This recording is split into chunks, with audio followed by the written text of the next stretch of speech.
Hey guys, welcome. Um, Let me know if you can hear me and if everything looks okay.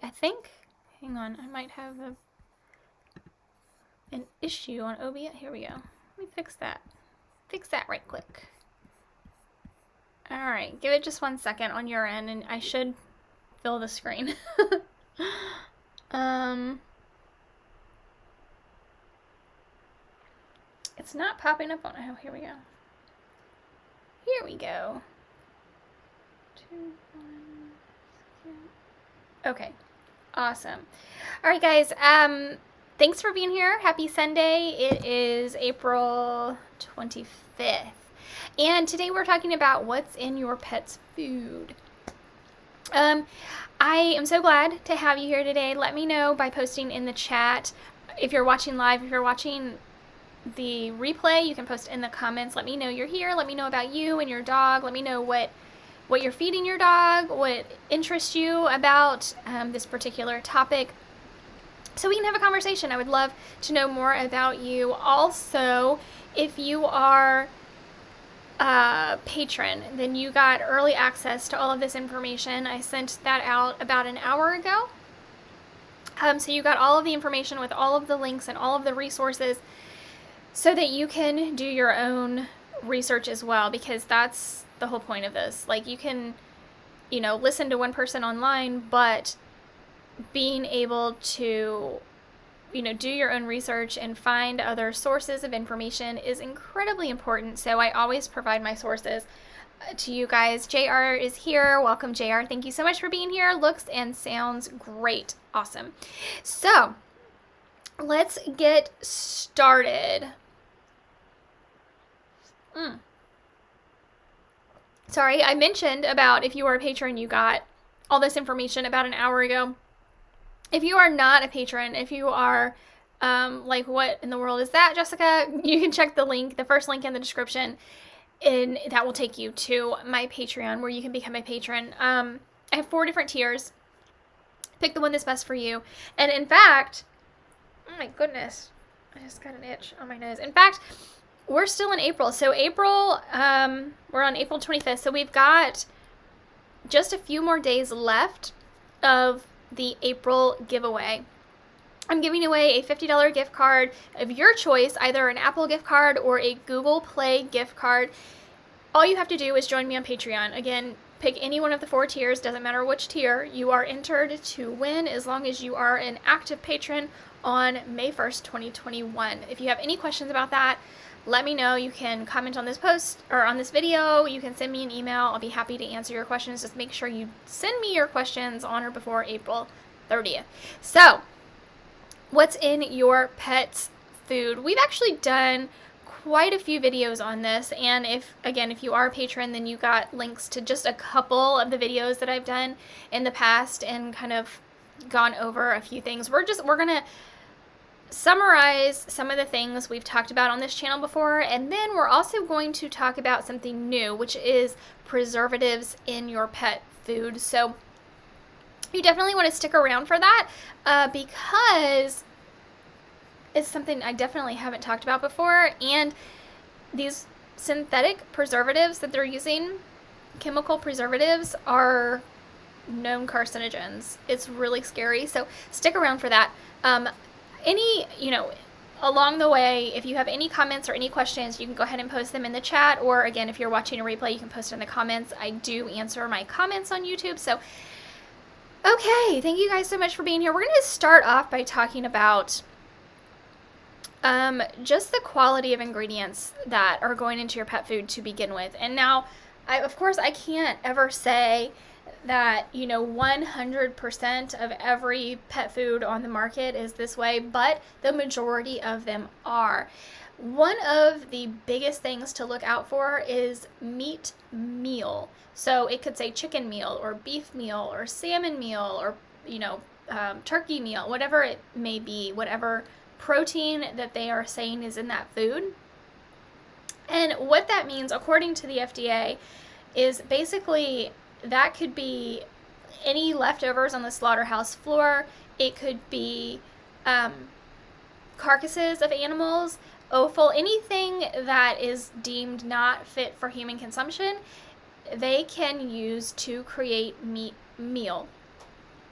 And then on top of that really poor quality of ingredient, which is a red flag in itself, right? Oh my goodness, JR just sent $3 with a cute little, is that a pear? That's timely. Thank you, JR. We just had, so my husband, if you're not aware of him, he has his own channel on YouTube, or he teaches people how to start, run, and grow businesses online. You can click on the name of his channel and go to it once we're done with this video. But he loves to cook. I think he loves to cook. I don't know. He does it a lot. So last night he made brie and pear flatbreads with caramelized walnuts and balsamic vinegar, and they were really, really good. So that's why I said it was timely, because he sent a sticker of a pear. Anyway, so thank you so much for that, JR. The poor quality of ingredients is like the first red flag. And this obviously is not the first time I've talked about this on my channel, but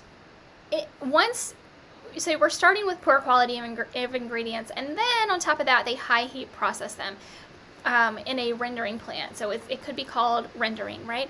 So high heat processing is a super high temperature, and I don't want to get the temperature wrong. It's up there. It's like broiling temperature. And they actually run this through multiple rendering. What did I say? Oh, candied walnuts. What did I say? I don't know what I said they were. Anyway, they were candied walnuts. They run them through this rendering process multiple times, generally 2 to 3 times, and at the end of that process, they wind up with this like sawdust-like consistency material. The reason that pet food companies really love this process is because it's a dry material.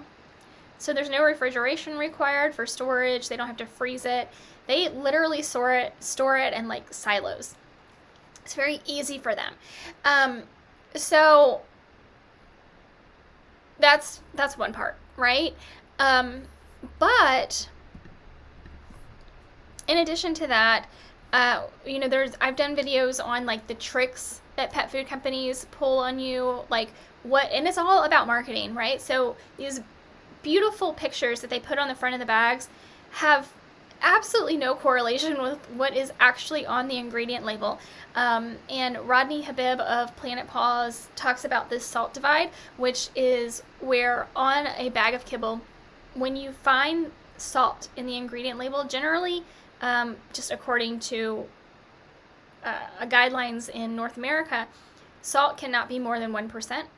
So if we find salt, we know we're at 1% ingredient of that ingredient in the bag. So anything after salt, we know is 1% or less. And that's based on the fact that the very first thing on the ingredient label is what occupies the greatest percentage, and then it goes down from there.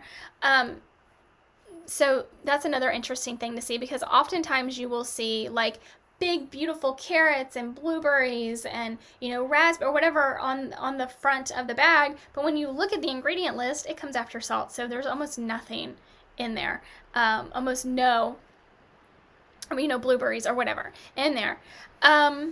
JR says, love your care for animals. It helps so many people. Thank you so much. That's the point, is to help people, right? Help people and their pets. So today's video is actually not going to be too terribly long. That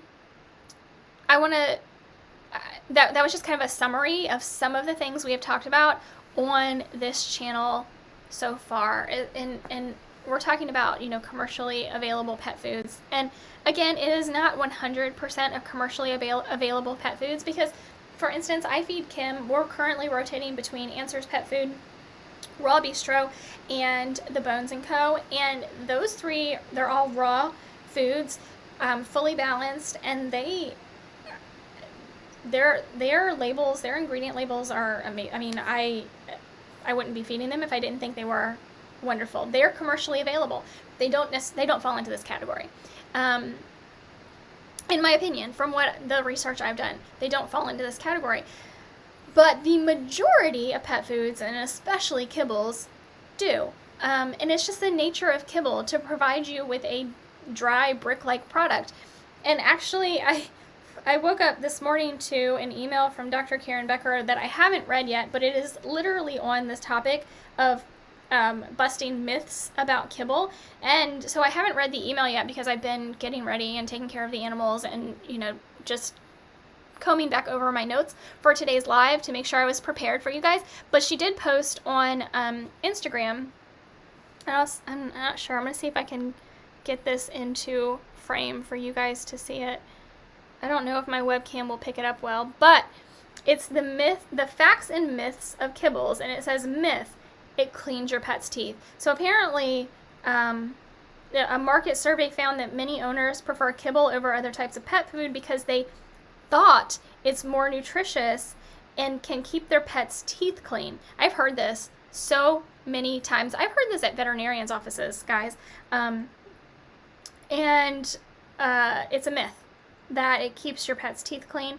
And it's also a myth that it provides better nutrition for your pet. This is from Dr. Karen Becker. The facts about kibble, the facts relating to the myths. Raw diets, raw bones, and toothbrushing are actually what keeps your pet's teeth clean.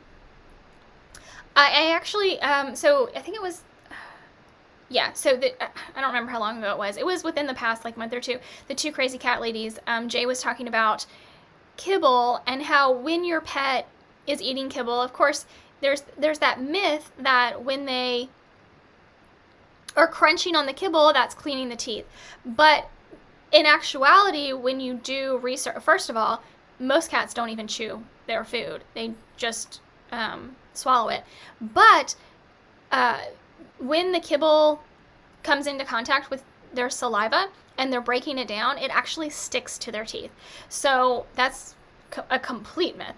And then it says, the fact is that kibble ingredients are processed multiple times at high temperatures, dramatically reducing available nutrients to the point that synthetics must be added, which we were just talking about, right? That they use this high heat processing rendering.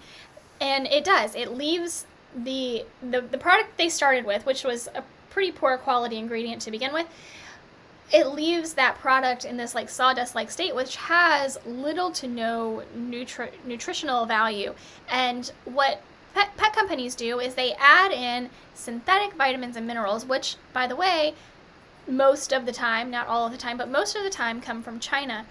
There have been a lot of recalls. And I don't know if you remember, there have been multiple vitamin D recalls because there have been excessive vitamin D.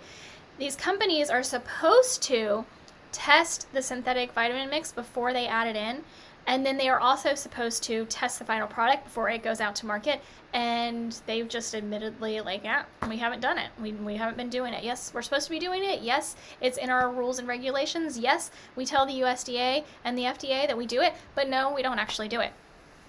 So these synthetic vitamins and minerals are coming in very often from China. They're called premixes. And first of all, anything synthetic is not as bioavailable to the nutrition is not as bioavailable, whether that's to you or to your dog or to your cat or to your horse, whatever it may be.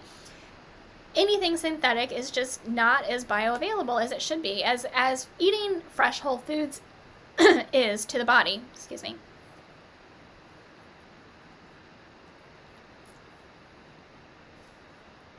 So if you eat an orange or take a vitamin C capsule, right, that vitamin C in the orange is much more bioavailable than taking that capsule of vitamin C.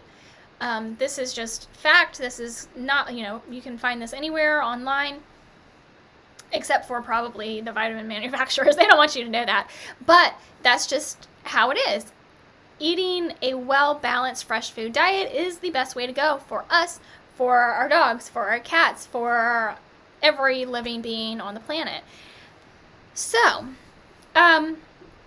let's talk a little bit about the preservatives that these companies are using. And I think I actually got an email from Pam Roussel at Perfectly Holistic, who is, Perfectly Holistic is a boutique for cats.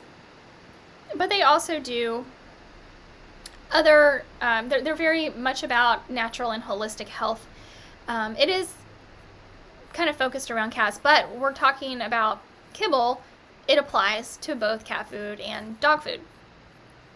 And all of these, anything I'm talking about today is linked in the description.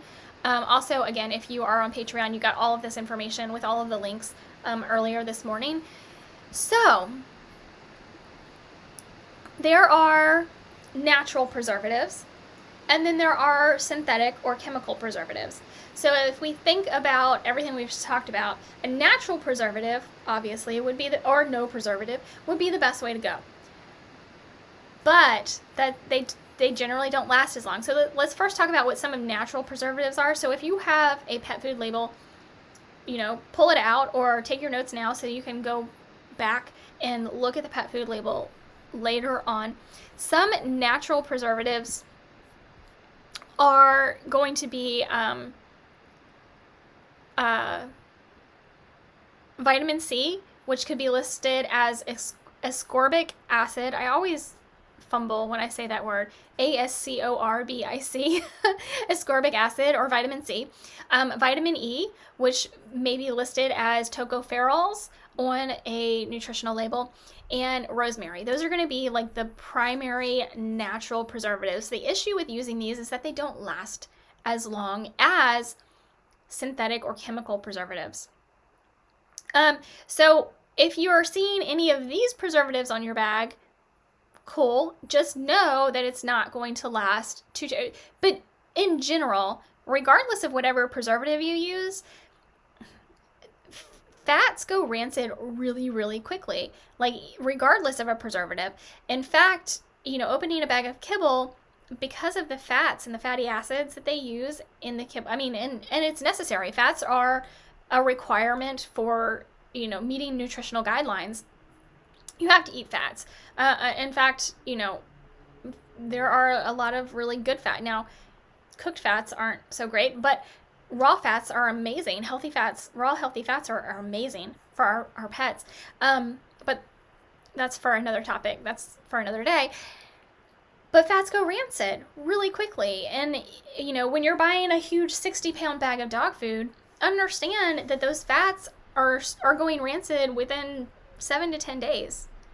Like, even with the preservatives in the bag. So you're feeding rancid fats to your dog, which is actually pretty darn dangerous, we now know, and can be carcinogenic.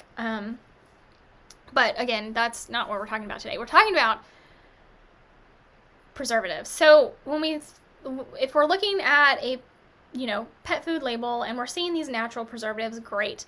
We want to keep looking though, just in case they're also using chemical or synthetic preservatives. If we don't see any natural preservatives, then we're almost always going to see a synthetic or chemical preservative, and we'll talk about those in just a second. Now, if you have food with no preservative, that's going to be probably the best, right? But also, it's going to go bad within just a couple of days. So it's probably going to be a fresh food that you're making in your home. For your pet, that's the most likely place that you're going to see no preservatives. So why are we talking so much about synthetic and chemical preservatives? Well, they're actually downright dangerous. And here are some of the most common preservatives that you're going to find in pet food. Let me pull my list back up. So it may be listed as BHA. It's butylated hydroxyanazole. I'm not sure if I'm saying that right because it's such a terrible word, but again, a chemical compound, so that's why it is what it is. Butylated hydroxyanazole. It could be listed as BHA. Another one is BHT, or butylated hydroxytoluene. Toluene. Maybe that's accurate. And then Ethoxyquin. Very, very, very nasty preservatives because, and these are chemicals that they add specifically to oils or fats to try to make them last longer, to not go rancid. But BHA is 100% on California's list of known carcinogens. BHT is also a carcinogen and causes kidney and liver damage. And ethoxyquin is actually illegal to use in human foods in the US. Unfortunately, is still legally added into pet foods. Ethoxyquin is known to be harmful if swallowed or directly contacts the skin. It's often found through fish meal, and it may not even appear on the label, but also another known carcinogen. It's, like I said, illegal to use in human foods. Propylene glycol is another really bad one. It also may be listed as just PG. Found in some dog food and treats. It's chemically derived from ethylene glycol, also known as antifreeze, which is extremely toxic to animals and can cause death. We know if our pet gets into antifreeze that we have to rush them to the emergency vet, right? But it's actually allowed in pet food. And then TBHQ, which is short for tertiary butyl hydroquinone. Again, I'm not sure if I'm saying that right, but definitely scary to see on a label. You know, anytime you see something on a label that you can't pronounce, it's always like, I don't know about that. But let's see. Yes, also known to cause cancer in dogs in a lab. TBHQ. So these are all known carcinogens that are allowed as preservatives in your pet's food. So let me pull this up. So ethoxyquin, you've probably actually heard this term before. It's a preservative used in pesticide, and it's also a hardening agent for making synthetic rubbers. And it's allowed in your pet food. So here are this is a list I'm going to give you guys of ingredients to look for on a pet label that you absolutely 100% want to avoid. And this list comes from Dr. Patrick Mahaney, who is another veterinarian. He's a DVM, who actually wrote an article for PetSafe, and it says these are ingredients on your pet food label that 100% without a doubt you always want to avoid: corn and wheat gluten, meat and grain meals or byproducts, BHA, which we just talked about, butylated hydroxyanazole, BHT, which is butylated hydroxytoluene, ethoxyquin, food dyes, which we haven't even talked about yet, but food dyes, especially blue 2, red 40, yellow 5, yellow 6, and 4-MIE. So food dyes actually have been known to cause a lot of damage in humans and dogs, and probably cats. You know, they just don't do as much studies on cats for some reason, but we're all mammals, so I feel like while not everything is going to translate exactly, there's a lot of overlap. Continuing the list, PG, which we talked about, propylene glycol, and rendered fat. We definitely want to stay away from all of these on a pet food label. And then, I'm not going to take up too much of your time, guys. If you have any questions, go ahead and post them. I'd be happy to answer them. Thank you so much for being here. Thanks, JR, for being here and for sending in a super chat. I really appreciate that.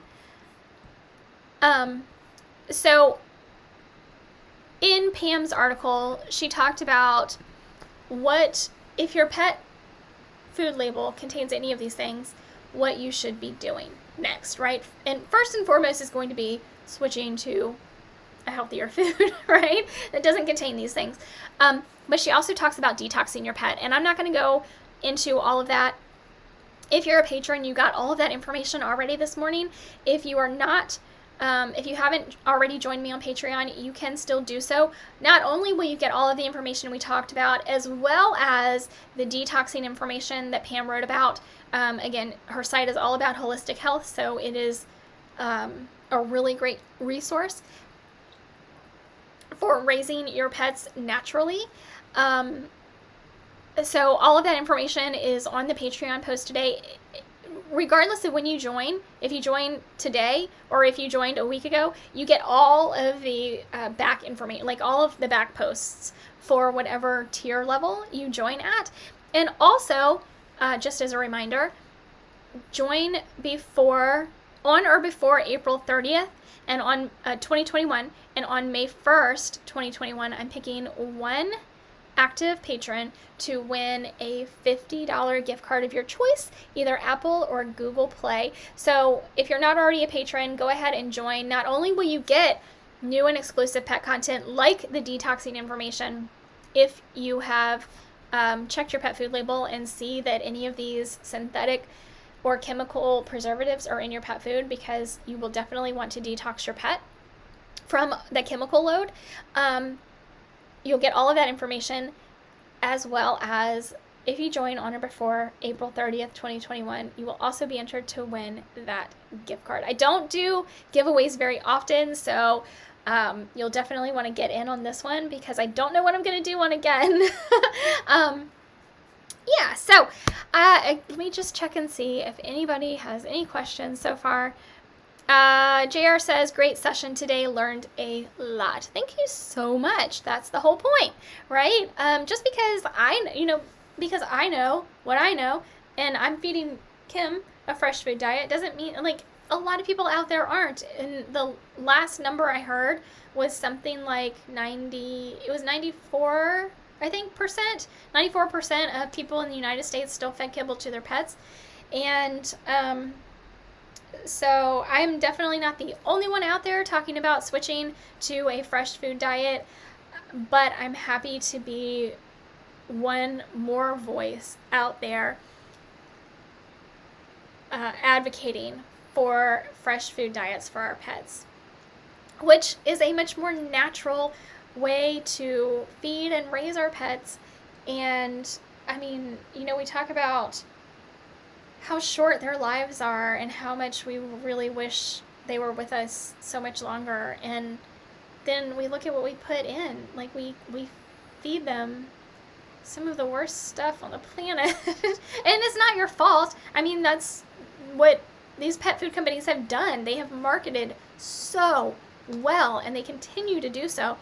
And they continue to figure out ways to fool and trick the public into thinking that the same product they've been putting out forever is somehow better and healthier for your pet. Yeah, it's a shame. But I want to say thank you so much for you guys being here today. If you haven't already, make sure to give this video a thumbs up. And if you're not subscribed, please go ahead and subscribe to my channel. It helps my channel grow, as well as helps YouTube know what kind of videos you are interested in. It is my goal for 2021 to get this channel to 25,000 subscribers, and I can't do that without you. So I hope you share this information, share this channel with your friends and family, anybody that has a pet. There is a ton of information on my channel. If you have a dog specifically, there's the beginner dog training series, which you can find linked in the description below. If you have cats, I have been coming out with more and more cat information as well, whether it has to do with scratching or litter boxes. There's a ton of information and more coming. So thank you so much for being here with me today. I really hope you enjoyed the content today. JR says, everyone hit the like button. Yes, please hit that like button. For the YouTube algorithm, it really helps my channel grow and get this content, as well as other content on my channel, in front of other people, and it is so important. Thank you so much for being here with me today. I can't wait to see you guys again. Published videos go up on Wednesdays, live videos like this one on Sundays. If you have a question, if you have a topic you want me to cover, post it in the chat, or if you're watching the replay, post it in the comments. I would love to get that input from you guys to make sure I am providing the content that you want to see. Thank you so much for being here. Have a wonderful Sunday, and I'll see you guys later. Bye.